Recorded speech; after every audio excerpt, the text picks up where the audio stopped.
Welcome to New Jersey Youth Soccer Legends Series. Today with us, US Men's National Team Coach Gregg Berhalter. I don't really need to say much more.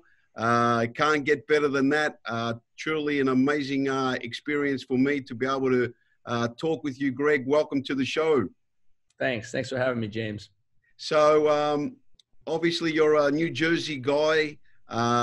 We are an amazing state in terms of producing amazing players, but also in the coaching department.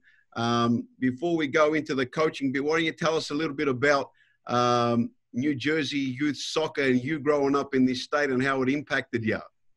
Oh my gosh, what can I say? I mean, there's just so much to it. I was really lucky to grow up in an environment where I had a lot of older players that were really high quality, and it was a great time for soccer in New Jersey. You know, you had guys like Peter Vermees and Tony Meola and John Harkes and Tab Ramos and you know, lesser known players that really were quality. You know, you had a lot of immigrant population, you had a lot of ethnicity in the game, and it was really a good experience. You know, the coaching level was really high, you know, with Manny Shelshite and Bob Bradley was around, you know, Miguel Reyna, you know, it was just a really great environment to grow up in. And I was really lucky because any young player needs people to look up to and targets. You know, I want to be better than this person. I'm gonna train so hard because I'm gonna eventually, you know, succeed. So, you know, New Jersey was a great environment for that. You know, you mentioned the migrant thing. Was there like migrant teams, like specific teams full of one ethnic group, or was it mixed? Well, I think, you know, before my time, there certainly was. You know, we grew up playing for Union County at Fortress Grove, and that was a typical German club. There were sports friends in Clifton. That was another German club. You know, there was Italian clubs as well. You know, so there was this really great culture. You know, my team in particular, Union County was the name of it, was a mix of all nationalities. We had Italians, South Americans, Germans. You know, it was just a great mix of cultures. And you being a combined team, was like the Italians like more prone to defending and the South Americans more to attacking? Was it kind of in the blood? No, it was a mix. You know, it was a real mix. You know, we had everything. You know, in youth soccer, you know, you grow up, you know, generally playing one position, and then as it gets more specific as you get older and you start honing in on what you're best at. You know, so I grew up playing forward when I was really young, and I just moved my way to center defense as I got a little bit older, and it was like that for a lot of the players. So you must have grown up playing a ton of street ball, playing with freedom, without any coaches watching, able to express yourself. Can you give us a little bit of insight of what a young Gregg Berhalter would do when he was 13, 14, 15? Yeah, so we played a lot of we called it pickup soccer, you know, where you'd meet at a park and just play. You know, generally smaller numbers, you know, 2v2, 3v3, 4v4. I was fortunate enough to have a backyard where we had a soccer goal. And, you know, I would spend hours there shooting and passing. We had a little brick wall that I'd pass it against. You know, we'd play 1v1 in the backyard, 2v2s, you know. So a lot of spontaneous play where you're just playing and enjoying it and having fun. So I think that is an important part of development, the ability to do that. And now, you know, as they're adding training sessions with these clubs and the kids are training 5 times a week, you know, I think we miss that. And you know, you hear some coaches, they're putting that into their training sessions, spontaneous play. Well, if you're putting into an organized training session, is it spontaneous play still? Yeah, absolutely. You know? Absolutely. I agree with you. I mean, that's what I say. I mean, I love the freedom play. I think that the street really produces more top players than anybody. So I knew that you were going to go back to street ball. So you played a lot on your own as well, just on your own, clocking in hours, brick wall, you said. So a lot of playing on your own as well, right? Yeah, you know, I think it's like anything. You know, anytime you want to acquire a skill, you need to work at it.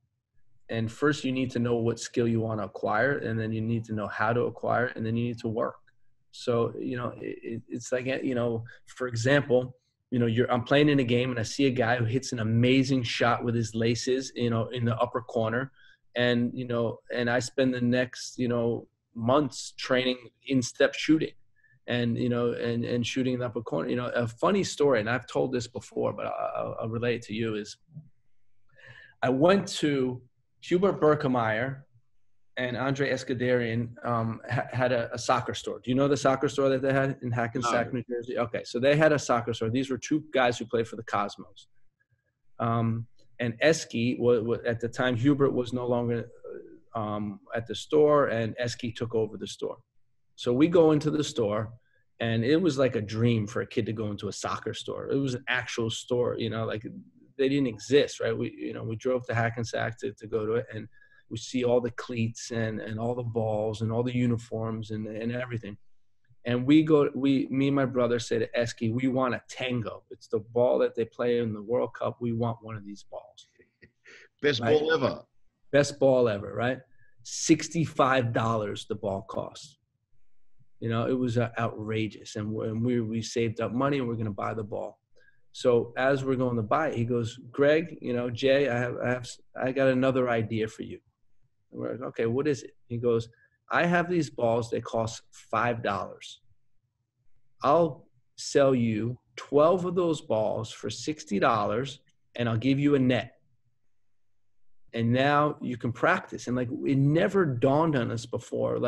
It was, we were young. We were 12, 13 years old. It never dawned on us that, to have a lot of balls is more effective training. So we had a bag of balls, and now instead of every time I shoot, I have to go get the one ball. Now we had 12 balls. So that multiplied our ability to train by 12-fold. And it was, I think, a game-changing experience for us. Yeah, that's crazy. So you said about seeing a goal and then going and practicing it. So tell us a little bit about using your imagination as a kid and imagining that you're in a game or you're emulating a player. How important is that? That was amazing. We would watch tapes over and over of moves or goals people scored. And then, we'd go in the backyard and pretend to be that player, that person, Marco van Basten in 88, you name it, we're doing it. Antonio Cabrini from Italy, every time that was all it was just watching moves, trying moves, and emulating, our heroes. Yeah, it's crazy, isn't it? Yeah. So at some point you got good enough and got the courage to try out for ODP. Most of the people that I've spoken to didn't make it the first time they went out. Did you make it the first time you went out? No, I didn't. That's the funny thing. Yeah, I didn't make it the first 2 times, I think. Wow. I got cut the first 2 times, and it was frustrating. I was disappointed, and the funny thing was, how it works out. It's all about opportunity, right, for players. That's all it's about. It's taking advantage of the opportunity. So what happened with me, I was born on August 1st, and I was a late developer. And I never knew that I never put it together. I mean, for some reason, we didn't put it together that I should be playing in the August 1st age group to July 31st. I was always trying out for the older team. And I never made the older team. And it was frustrating. And then I went to try out in my age group, and I made it. And I think my first state team I made was U14. And U14 or U15, I think U14.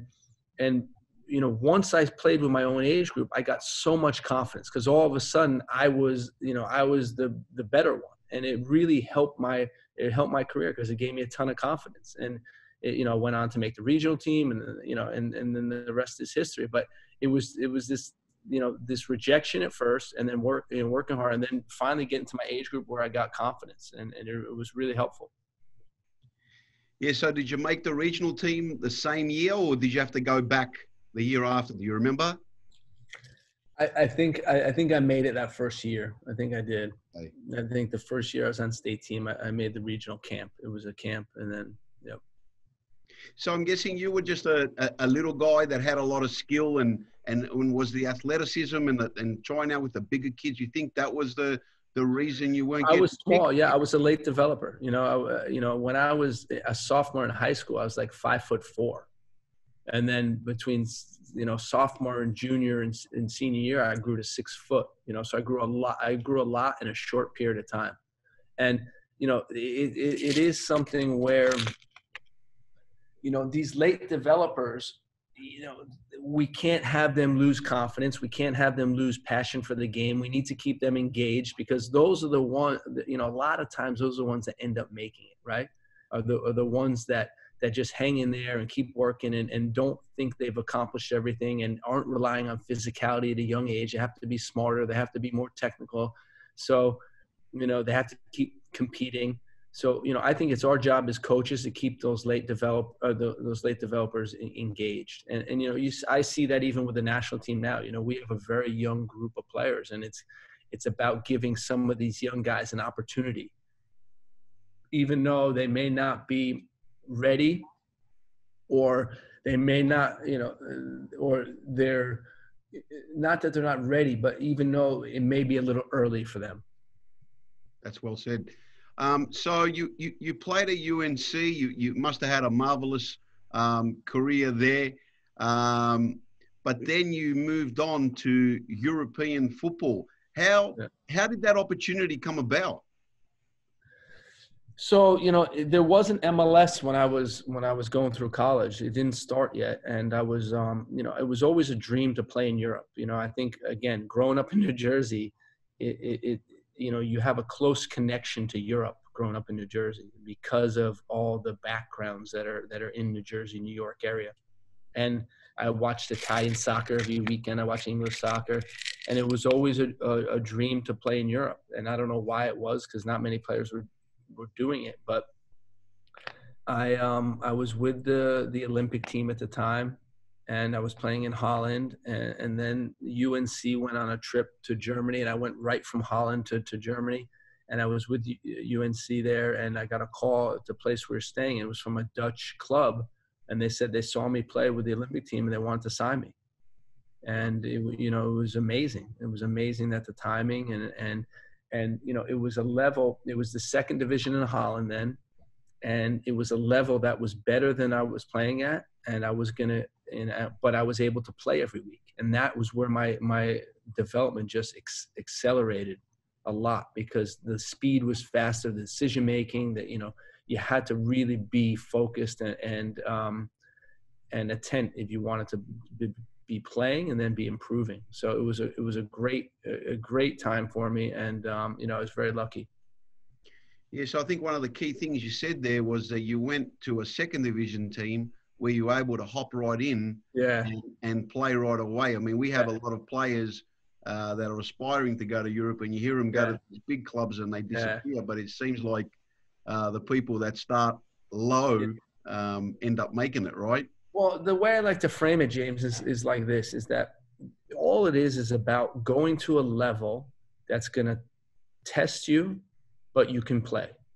Whatever that level is. For some players, it may be a big club right away, right? So for some reason, they may have to go to a big club. For other players, what the difficulty players get into is when they go to too high of a level where it's too testing and they can't play. They can't perform. And then the other difficulty is when they stay at an easy level too long, because then they lack motivation, they get sloppy habits. So it's about always pushing yourself to a level. So I stayed in the second division for 2 years, and then I went to the first division. And then I went to, played in the first division for 4 years, and then I went to England. And then from England, I went to Germany and played in the Bundesliga. It was always trying to get a higher level, but always trying to be on the field. Yeah, that's good thinking. I think that's key, what you just said, just measuring it right, where you're being challenged, but you're playing. Yeah.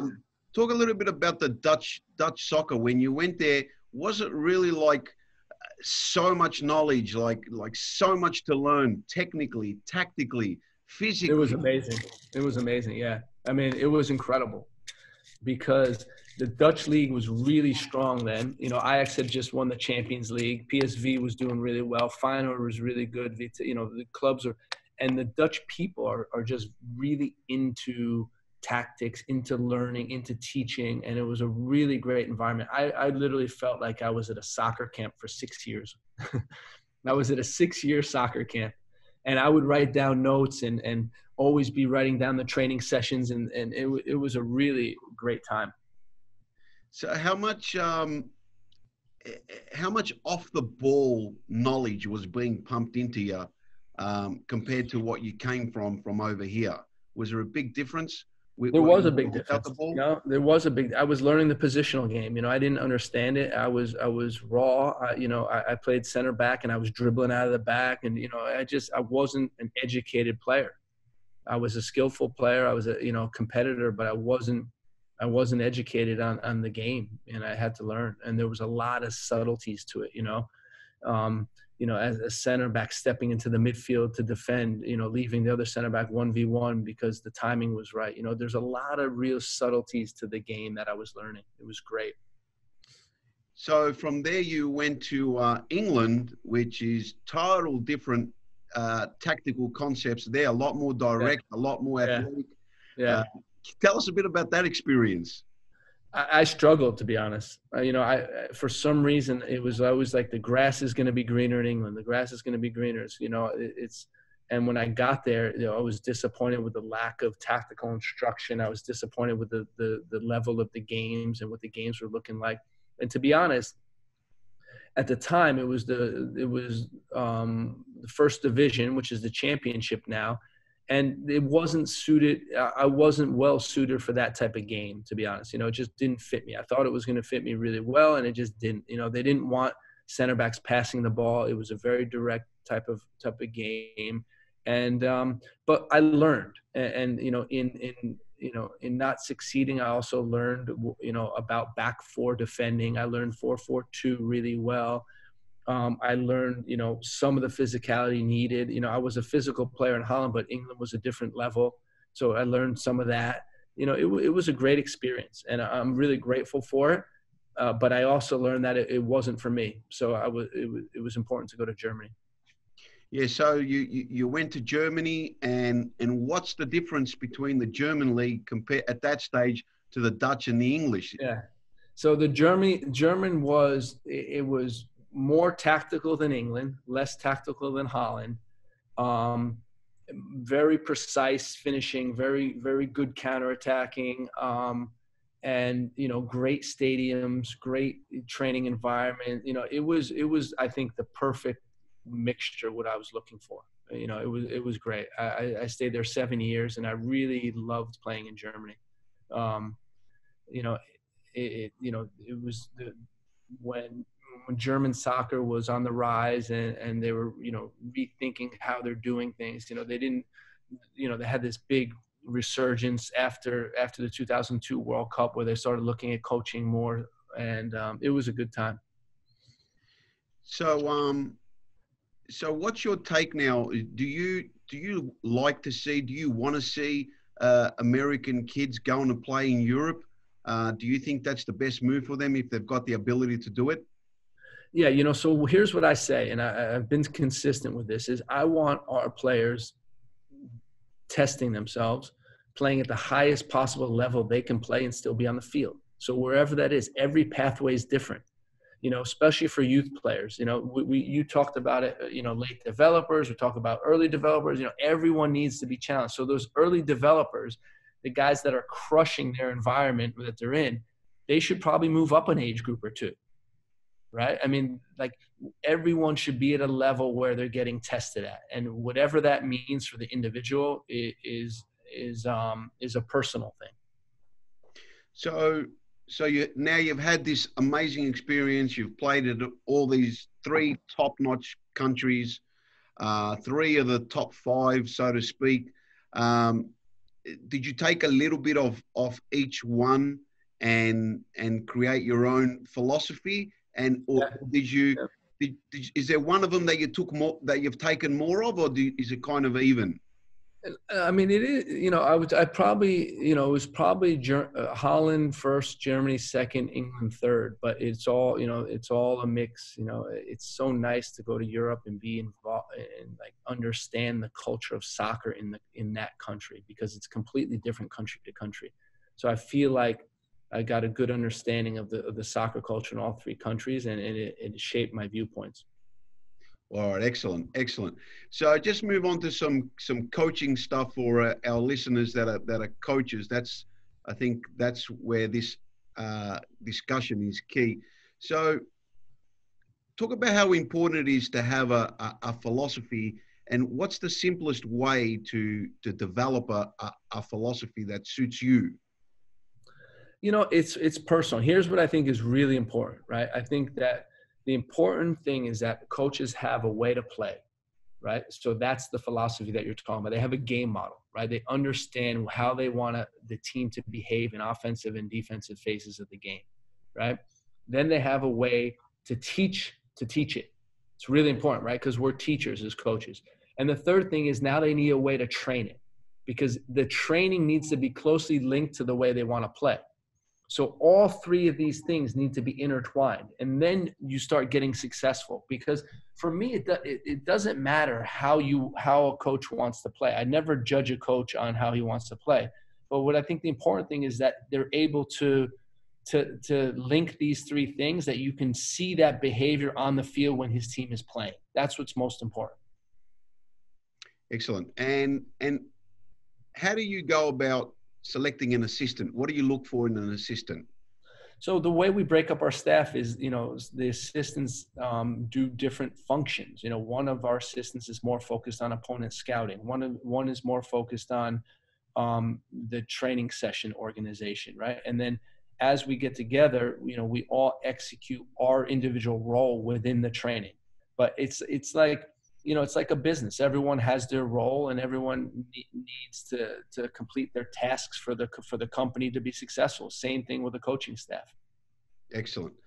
So how much time do you guys spend on actually planning a double session for the next day?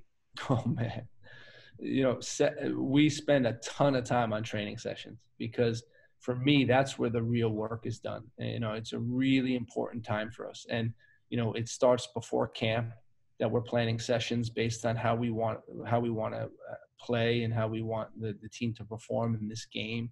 And then the training session is we structure it where we have objectives of the training session. What do we want to achieve in this training session? How does it relate to the principles of our game, right, that we have? What principles are going to help bring out this objective? And then what exercises are going to demonstrate it? And then and generally we start with an exercise where we orientate the players to the objective of the exercise. So an orientation exercise. Then we move into a learning exercise where they got a lot of repetitions of what we're trying to teach. And then we move into an implementation where it's more of a game form. So we got the orientation, we have the learning, and now they need to apply the learning. And the whole time we're videotaping it, and we're checking to see that they've learned it, that they've learned, what we're trying to accomplish. And That's then we talk to the players, we evaluate the exercises, we evaluate the training session afterwards, and we come up with video clips to show them and show them how they did. So what happens if, you have a set thing on Monday, Tuesday, Wednesday, Thursday, but you get to Monday and you and the coaching staff identify, maybe we need to tweak things. Do you guys change on the fly, like that night you'll go in and change the session plan for the next day, tweak it?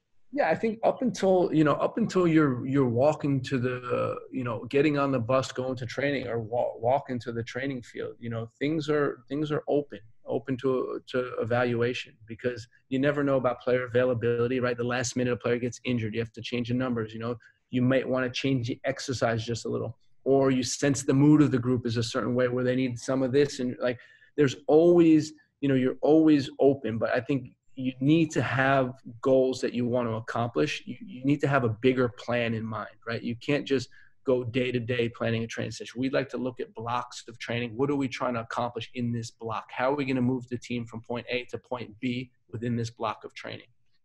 Oh, that's excellent. This is great information, by the way, Greg. This is really going to help our coaches. So tell us a little bit about when you got a player that, you know, is skilled, is talented, but isn't working hard, isn't doing the off the ball movement that you want them to do, shut down the opponent, or working hard enough to be available. Would you put in a player that's going to do the work, or are you going to give that person a bit of leeway, or have some conversations and give them a chance? How would you handle that situation? Well, I think part of it is expectations. Like, what are the expectations of performance? Like, how do we define, you know, performance in our group? What does it mean to be a national team player? What does it mean to play for this team? It needs to be clear. It needs to be clear to the group. And I think once it is clear, you can, you know, it's standards that you're holding your players to. You know, they're accountable. They're accountable for a certain type of behavior, a certain type of performance. And, you know, I think the first step is having an individual talk with the player and say, listen, what are your goals? What are you trying to achieve in your career? You know, why are you doing this? What motivates you? And then say, listen, we think, you know, here are some things we've been observing we'd like to talk to you about. Here are some things we think you can improve on. Here are some things you're doing really well. It's having an open and honest conversation with them. And then, you know, there's certain behaviors that if it continues too long and you think it's detrimental for the group, then the person, you know, can't be involved in the team and what the team is doing. Excellent. So a lot of people think that pre-game, halftime chats, after the game chats, are these long, sophisticated chats, right? Do you have a routine, and how do you structure yourself before the game, halftime, after the game? Like, do you have a routine that you use? Well, I mean, generally we have a routine how to prepare the players for a game, right? So we'll have an opponent scouting reports a couple of days before a game. We'll have a team talk the day of the game where we go over last minute reminders of what we're trying to achieve in the game. At halftime, you know, halftime is really important because it's a time where you can give, you know, 2 or 3 bits of information that can help the team perform in the second half. And you got to be careful not to overload the players, and you have to be careful about the clarity of what the messaging, right? So really clear points at halftime. And then after the game, it's understanding that, you know, emotions are high after games. And you have a chance to shape the message, to plant, you know, an idea in the player's head right after the game, immediately after the game. That's important. And you have to control your emotion as a coach. And you want to be very specific with the message that you're giving your players after the game, whether it's a good performance or bad performance. And then the days immediately after the game is when you want to start analyzing. You know, we give a lot of individual instruction to the players. We give team instruction. We go over the game. We review the performance, and you know, looking for what we did well and some things we can improve. How important is the mental aspect of the game, especially at the highest level? It's everything. You know, mental, you know, is a huge part of the game. The players that are mentally strong, mentally resilient are the ones that make it. You know, the ones that struggle with that, you know, we see them more often than not falling off. So when do you think that should be a topic of something that a coach should start working on? What age do you think? Do you think you just do it right off the bat? You know, I think as you start getting into the teenage years, these are things that are important to start talking about, right? How mentally, how we're performing, you know, how we're dealing with the game, how we're processing information, you know, what learning styles, you know, how a player learns, you know, these are important things, how they're dealing with pressure, how they're dealing with adversity. You know, these are all important topics to be addressed. Awesome. Couple more, Greg, and I'm going to let you run. Okay. So who are your coaching role models? You know, Bruce Arena was a role model of mine, a mentor of mine, because I worked under him and he was my national team coach for a while. So he was someone that I looked up to, and he was huge, you know, huge track record of success, you know, which I thought was really impressive. You know, my coach growing up, Miguel Reyna, was a role model because he he taught me, the game from his perspective. Manny Shellshite, another New Jersey coach, was a role model of mine. He was one that had a really big influence on New Jersey soccer, which I think helped create this environment. And then, some professional coaches, I like to think about every coach that I come in contact with, I've learned something from. And whether that's positive or negative, I learned. And, I try to continue to learn every day. And I think that's important for every coach. I'm very open to sharing, and I encourage all the coaches there, to help other coaches, create this network, because the network is what really starts, developing people. Best team you've coached against? Best team I've coached against. That's a good question. I coached against PSG, Paris Saint-Germain, which was a very good team. National team wise, Chile was a very good team that we coached against. So those would be two, I'd say. Excellent. And last one, advice to an inspiring young coach. Well, I think it's what I touched on before, is have your way you want to play. Right? Have conviction in the way you want to play, have a way to teach it, and have a way to train it, and make sure all those things are really closely connected. Excellent. Excellent. All right, Gregg, listen, thank you so much for coming on. Really appreciate it. All the coaches throughout New Jersey are going to be so happy to get your insight. Amazing information. I learned so much from speaking to you. Thanks for hopping on. You bet, James. Thanks for having me. And, all the coaches in New Jersey, thanks for doing what you're doing. Awesome. All right, Gregg, man. Listen, thank you so much, man. You bet, James. Glad I could help out. I really appreciate it, all right? A lot. Great. Thank you. Man. Take care. Take care. Bye-bye. Yep. Bye.